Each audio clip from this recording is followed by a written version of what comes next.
What's going on, everybody? What's going on? Welcome to the land of the goats. But you knew that already. That's why you're here. Hi, everybody. How you doing? So, I am bringing you today yet another video. And today we got part 5 of the Path to Sora guide. Today, we're going to be talking about Edgeguard and how important it is to Sora and different things that you can do to be able to, like, emphasize on this Edgeguard and what options that you have in mind, okay? So, I really appreciate you guys for sticking with me so far. If you have been already, hey, if you haven't already, I would really appreciate it if you could leave a like, a comment, you know, maybe subscribe to the channel and stuff like that as well. I'd greatly appreciate it, you know what I'm saying, because I do want to continue to bringing y'all that content, that hype, and also that informative content for y'all, all right? Without further ado, let's go ahead and get started. Okay, so this Edgeguarding guide will be just an overview of what moves that you want to use to be able to Edgeguard properly with Sora, and so you can come back and reference to these videos whenever you do need to, whenever there's like a certain thing that maybe you missed or you want to go back and review, okay? Sora's Edgeguarding as a whole is very powerful, very, very powerful. He shines with sending people to the blast zone off stage if done correctly. His Edgeguarding is pretty straightforward, but it's also complicated at the same time, because it's like once you know how to set things up properly, things work for you. But like on the surface, and when you're doing it at first, it's kind of like, what? This looks so awkward. Because you really do need to know how to set up your Edgeguards properly. And some situations can be pretty committal to where you give up stage control if you lose it. But once you get the hang of it, it really does become second nature. So just a couple prerequisites for before we get started. If you haven't already, please watch the previous parts of the guide so that you're up to speed with these situations, because I will be explaining certain moves and maybe in certain situations to where I'm going to be implying, hey, you know about it in this situation, but if you don't know, you might be a bit confused, you know what I'm saying?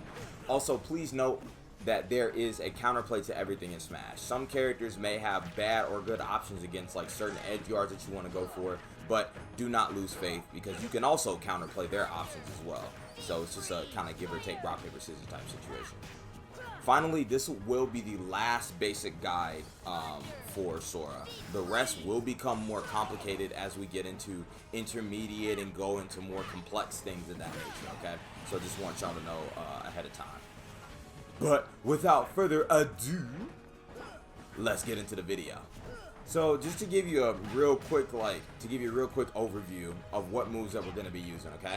We're going to be using forward air, back air, up air, down air, counter, which is down B in this case, Firaga, Blizzaga, and Thundaga. So you might be thinking to yourself, that's a lot of options.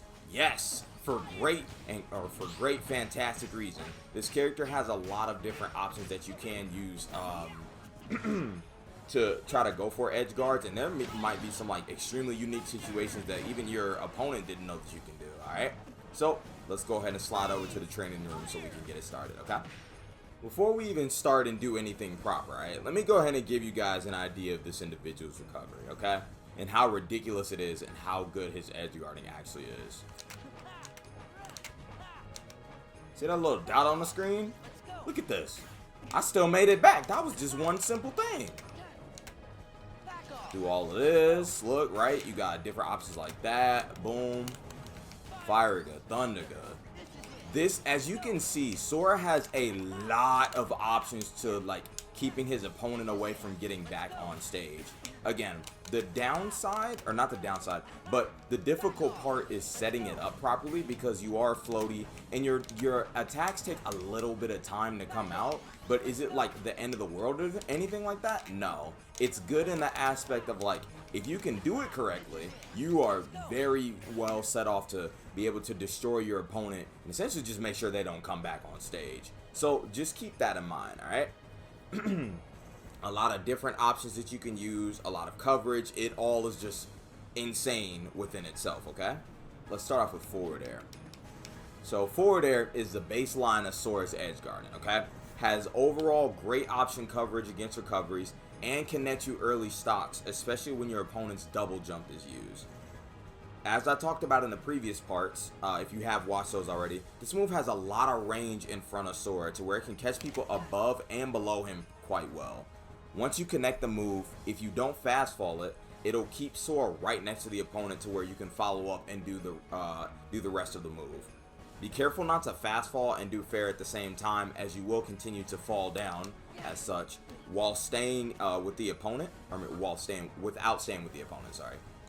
So this may look bad on the surface, but when we cover additional parts of the guide, you'll see why this is like this and why it's good.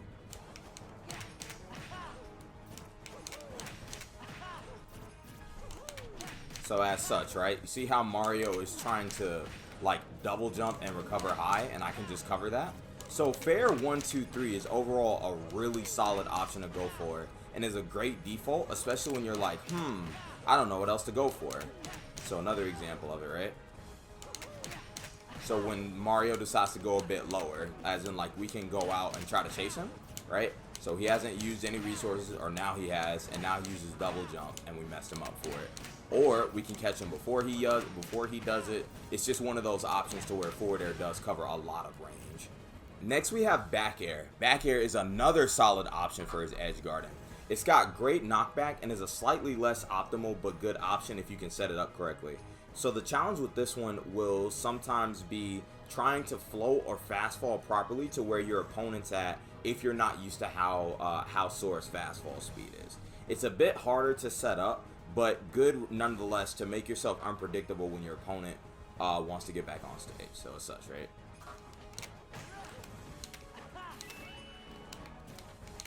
See how much option coverage that was? I just did 2 simple back airs. Boom! And either that's damn near death because he doesn't have like an up B, or if you're really trying to execute, you know what I'm saying? Hit him with the 1 and slap him with the 2, and then boom, that's GG's. That's a stock right there. And that was at about 100%, right? So, very solid option. Very, very solid. Next, we have up air. So, this move should be used when you want to send your opponent back into the air and force them to make a bad option when landing, or at really high percents when you can get a kill off the top.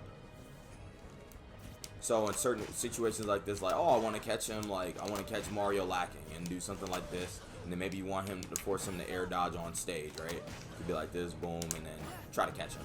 Or if you're really trying to read this, back roll, that's death. Something along those lines, just to give you an example of it. So is it like the most commonly used one? No, but it's one of those that like once you land it correctly or know how to like implement it, then it's also a pretty good option. You can also use the back part of it too. The back part doesn't really have any particular importance here, unless you're trying to go for the very like cliche like double jump up air into up B, which that is also a great option to go for if you know what you're doing. But it's a lot better just for you to default and be like, hey, I'm going to try to catch my opponent, either putting them back off stage or just try to force them to get on stage and either put them into a ledge situation or ledge trapping situation or just another bad option as a whole. Okay, next we have down air. Down air is way more of a niche option, but it's also good when you do it correctly.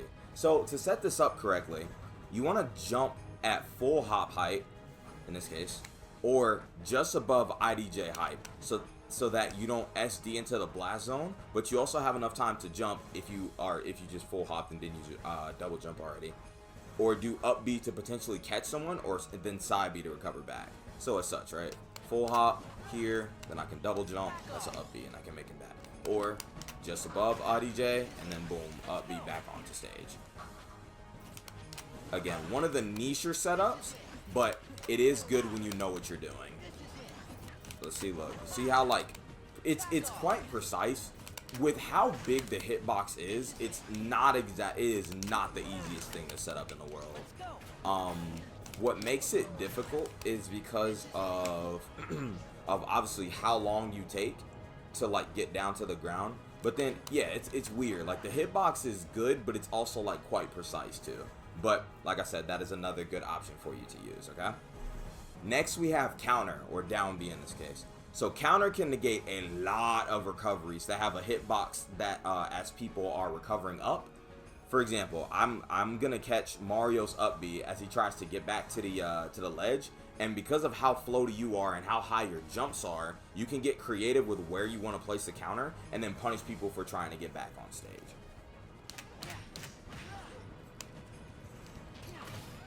for example, right? Boom, I just did that with the forward air and now he's dead.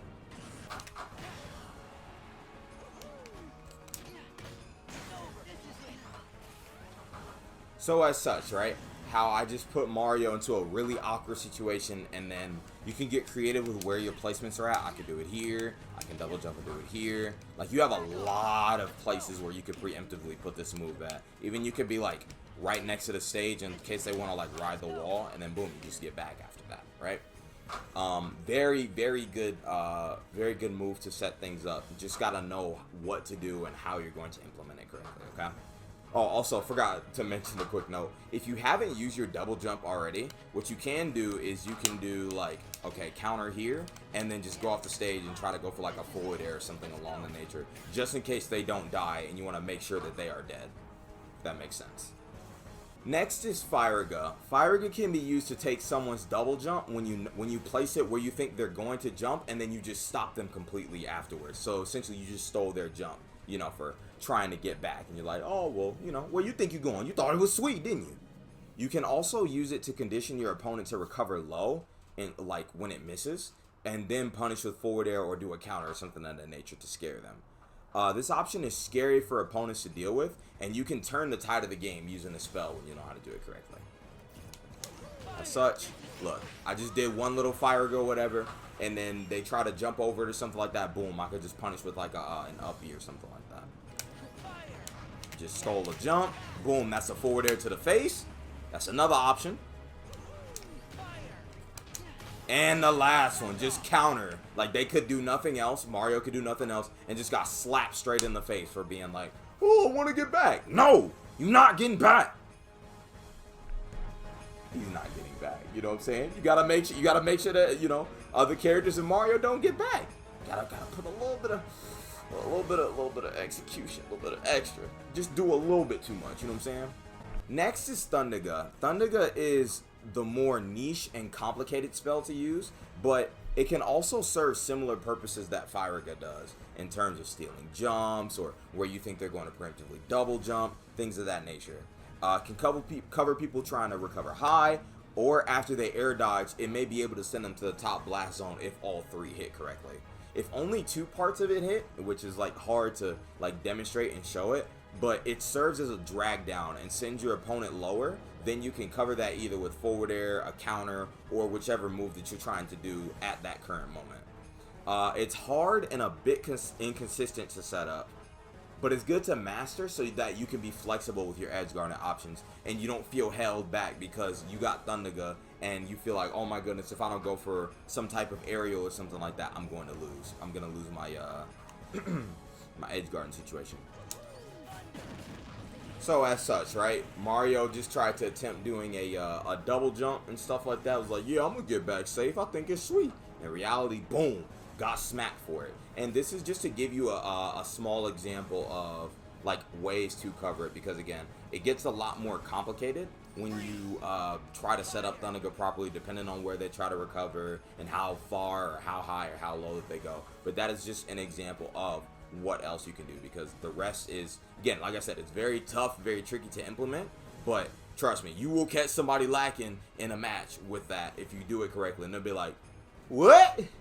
This little fighter's fast to a little character. I hate him. And then you'll be like, I'll pay good money for it. And finally, we have Blizzaga. So Blizzaga is used to cheese your opponent trying to recover and can either freeze them and send them to the bottom blast zone because it didn't mash hard enough, or just put them into a bad spot. This setup is really good at higher percentages since your opponent will have to mash to get out and can land right into another Edgeguard from you, or they'll be too low to be able to come back to stage. So for example, let's just say, hypothetically speaking, no mashing or whatever, but let's say that's like at a super high percent, they're dead. Or if they do decide to mash or whatever, now it's like, oh my goodness, I'm so scared because I'm trying to hurry up and panic and get out of this option, and then they get destroyed for it. Blizzaga is a ridiculous option to go against for people. Like, it is insane how much coverage it does. It like does your taxes for you, seriously. This move is amazing. See how when Mario just went for that situation and then he tried to go for like a mash and stuff like that and landed pretty much where I wanted him to land in order to punish him. And then, okay, he has no other resources or whatever. We just finished the job. Done deal. GG's. Let me get that Edgeguard and shake my hand, okay? As you can see, like, all of these options just... Sora has so many realms to go about closing out games and closing out stocks of that nature. You just gotta know what you're doing, you know what I'm saying? Alrighty, everyone. And that will do it all for this video. I want to thank you guys so much for watching. If you guys have been, like, you know, rocking with me so far for the series of Path to Sora, I greatly appreciate it. It has been nothing short of an adventure going through all of this and just being able to teach you guys Sora and stuff like that. I hope you guys have been enjoying everything, and if there's like any feedback or something that you need to let me know about, please let me know in the comment section below. I would greatly appreciate it. All right, so the next part, like I told you, this was the last part of the basic stuff, okay? We're going to get into the more complicated things. Next part, we're going to go over the infamous Nair and Fair loops. Yeah, we getting into the big stuff next video, alright? Nair and Fair loops, Nair and Fair ladders, and intermediate combo theory, alright?